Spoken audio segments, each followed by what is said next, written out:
What happens when things spiral out of our control? How do we react? Do we deny that there is a problem? Do we get angry? Do we try to make a deal with God? Or do we do all of the above? We'll try to find out some of those answers in this episode.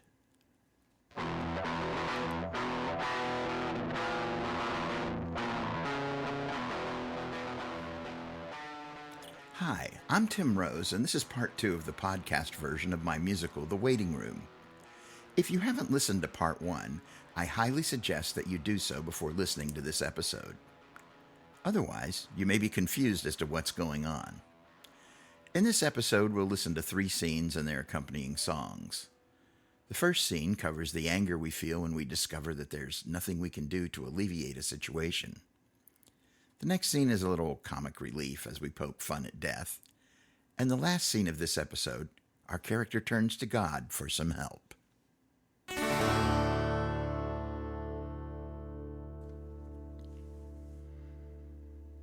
In our last episode, we were introduced to the concept of the show, what the purpose and setting for the show is, and how we'll follow various patients on their journey through the waiting room. Various scenes will play out in the waiting room or in the minds of our characters. We introduced Renee, our sassy but lovable receptionist, who is training the bright-eyed and somewhat naive Kelsey to do Renee's job. Renee seems to be hiding something, but more on that later. Last episode, to bring Kelsey up to speed, Renee and the cast introduced us to the concept of the 5 stages of grief in the song Dabda. Then, the couple of Reed and Chris gave us an example of denial, the first stage of grief in the song Keep It Together. During the course of the song, the two come to recognize that by denying the seriousness of their problem, they're distancing themselves from each other. And that's where we left off last episode. And so, without further ado, let's dive right in.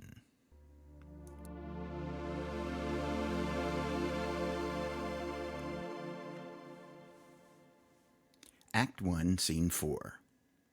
Kelsey, after several beats, looking around. Is it always this quiet? Renee. Pretty much. Kelsey. I mean, I'm not complaining, mind you, but it seems a lot to have both of us. Renee. Maybe. Kelsey. It's just that in my last job, they kept coming through and reducing the staff. I guess I just want to make sure that I'll be okay, at least for a little while. Renee. Okay, look. I'm going to be taking some time off, and you'll need to take over from me while I'm gone. Kelsey. Oh, I hope you're going somewhere nice. I haven't been able to take a vacation for years, what with all the starting up and no money or vacation and all. Where are you going? Renee. I'm not going on vacation. I just need the time off. Kelsey. Sorry for asking.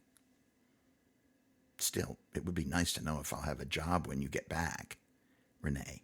I may not be coming back. Kelsey. What do you mean by... Max, obviously agitated, comes out of the exam rooms and storms up to the desk.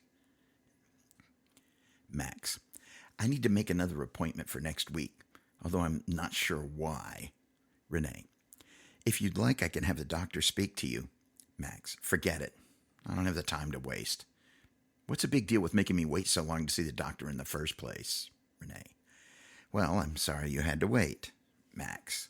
You people could learn a thing or two for how to run this place more efficiently. Renee. I'm sorry you had to wait. It's difficult sometimes to estimate how long. Max. I haven't had to wait for this long for a doctor before, ever. I don't know what this world is coming to. Renee. You said you need to make another appointment? Your doctor is available on Thursday at 2. Does that work for you? Max. Sure. Whatever. 2 o'clock Thursday. Max walks away from the desk. Kelsey, aside to Renee. Wow, he really seemed angry. Renee, just so. The lights focus on Max as he sings The Point.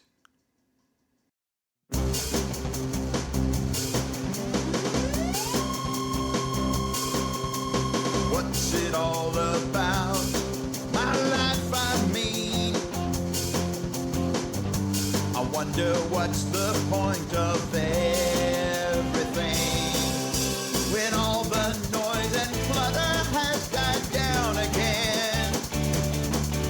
I wonder what could be the point of everything.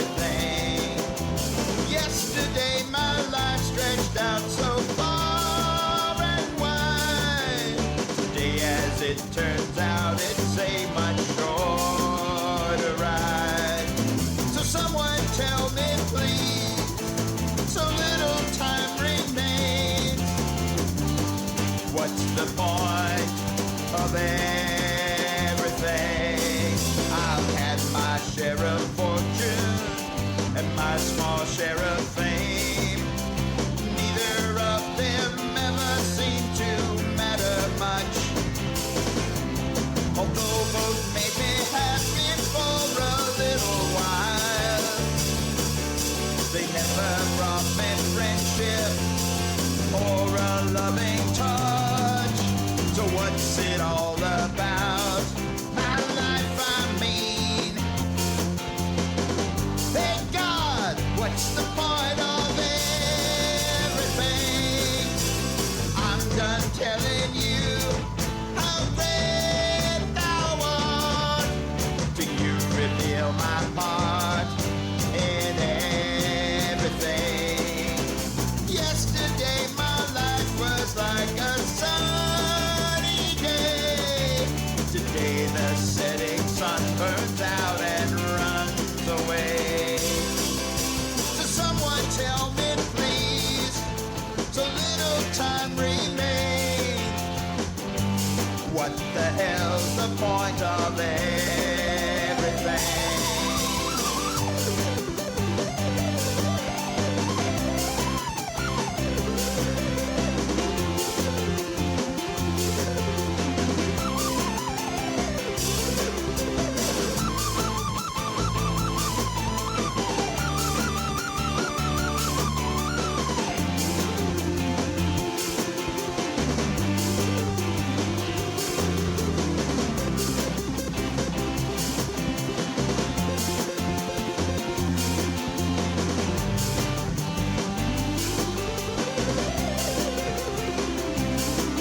I've squandered my good fortune and my small share of time.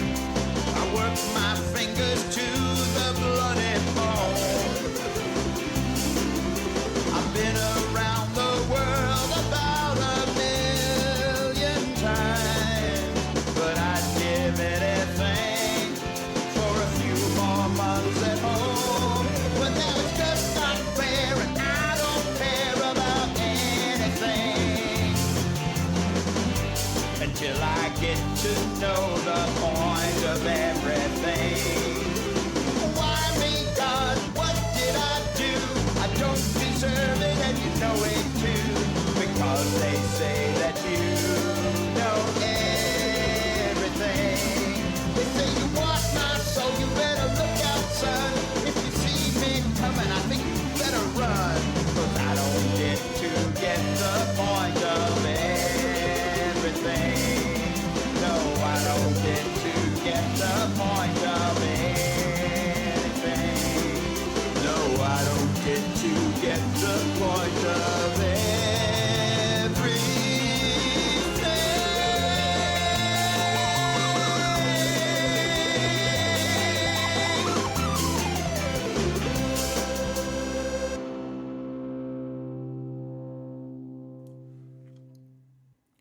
Kelsey, poor guy. I hope there's some way they can find some comfort somehow. Renee, yeah, well, finding out you may die soon will do that to a person. Act 1, Scene 5. Pat enters. Pat, it's no fun getting blindsided like that. Eh, Renee? Renee flashes daggers at Pat. I don't think Max had any idea the diagnosis was going to be so dire. Renee, I guess you could say Max was flummoxed. Pat, ow, that one hurt. Kelsey, well, I don't think it was very nice to say. Renee, not a fan of gallows humor? It's just my way of dealing with the situation. Pat, it's funny though. You ever notice how sometimes at the most inappropriate times, situations strike you as humorous? I mean, it's odd. Renee. I know what you mean, Pat. Some of the best jokes I ever heard were at wakes and funerals. Kelsey.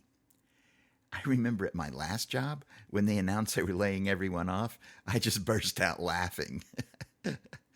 They both turn and look at Kelsey. Well, it seemed very funny at the time. Pat. I know exactly what you mean.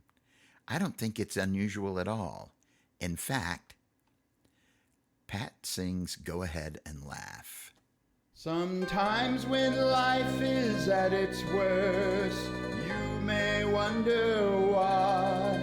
Instead of mourning your sad state, you want to laugh instead of cry. So go ahead and laugh, just let it out.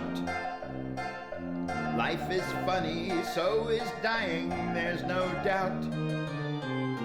So when grief gives you a tickle, don't feel bad, you're not fickle. Go on and laugh, laugh, laugh, go ahead and laugh. When things go bad, I mean really bad, like saying goodbye to the best friend you ever had. So why instead of crying, do you just want to laugh? So go ahead and laugh, just let it out. Life is funny, so is dying, there's no doubt. As the butt of a cosmic joke, it's okay to drop the yoke. Go on and laugh, laugh, laugh, go ahead and laugh. I've heard it said that too much laughter may lead one to tears, but I say, where's the harm in that? You just might burst a blister that's been festering for years, and laugh away the sore spot where you sat at.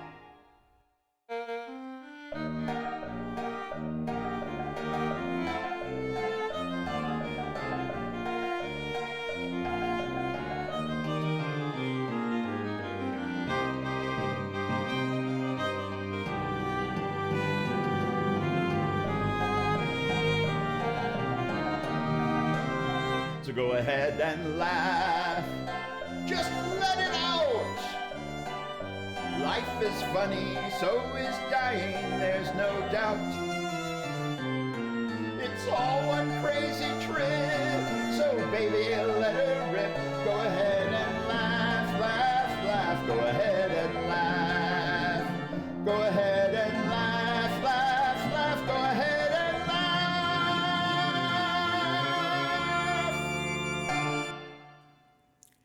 Pat dances off at the end of the song as Bailey approaches the desk.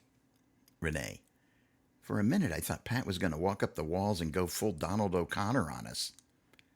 Kelsey. So back to our earlier conversation.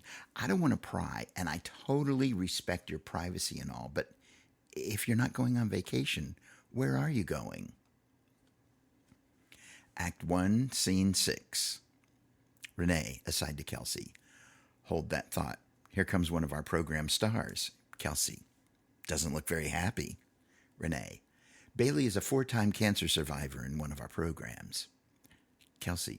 What kind of program? Renee. Trials. Lots of our patients are in trial programs searching for a cure. For some like Bailey, we've exhausted all the traditional methods of treatment. This is our last hope. Hello, Bailey. Back for another round? How's it going? Bailey. I'll find out in a few minutes. If there's no improvement, they'll probably take me off the trial.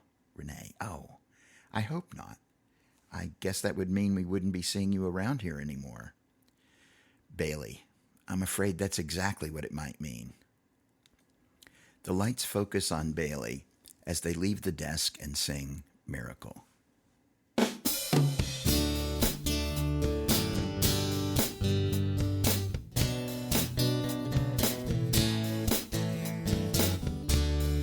Hello, Mr. God, I'm sorry it's been so long.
Though I haven't prayed too much, I have tried to do good.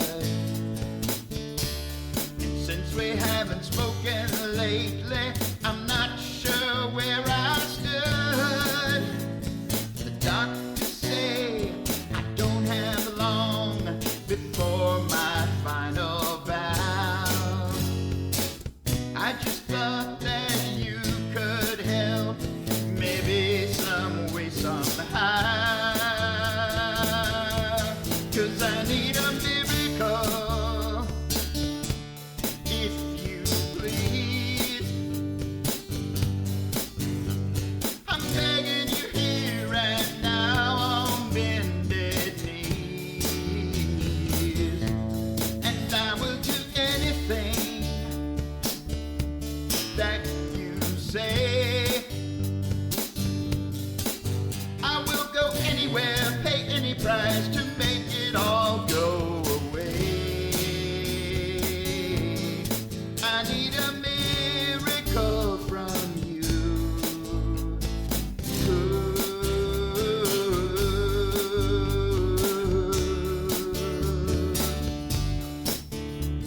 I promise to be better. I promise to be true. I promise every single day that I will pray to you.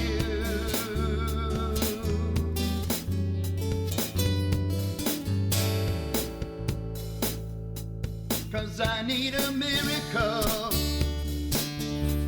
if you please.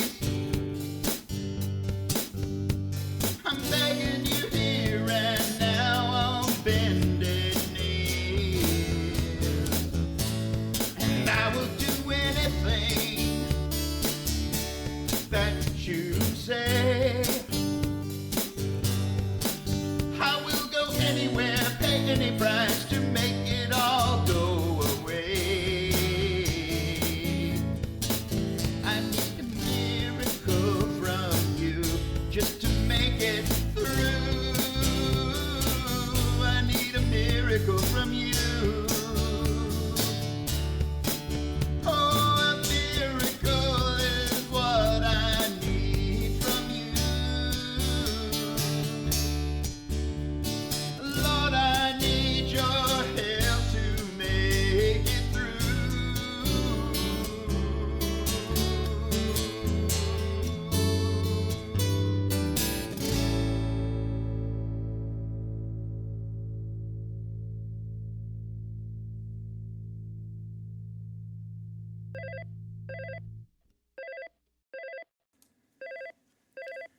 Kelsey picks up the phone and mimes speaking to someone. Renee. Bailey, they're ready for you in exam 3. Pat, please escort Bailey to exam 3. Pat, will do. Pat and Bailey exit to exam rooms. Bailey, thanks. Renee. Bailey, good luck. Bailey nods and exits to exam area.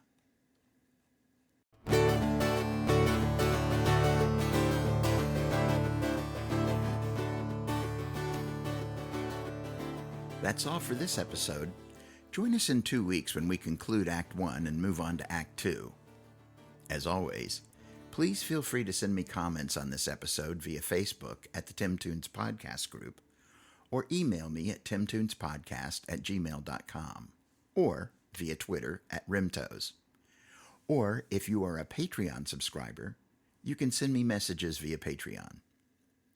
All donations to the podcast are appreciated.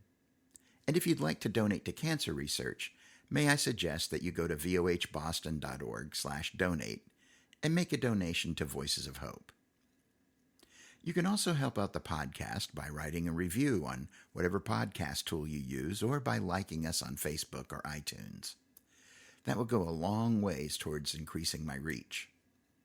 Also, you can support the show just by listening to some of my songs on your favorite music streaming service.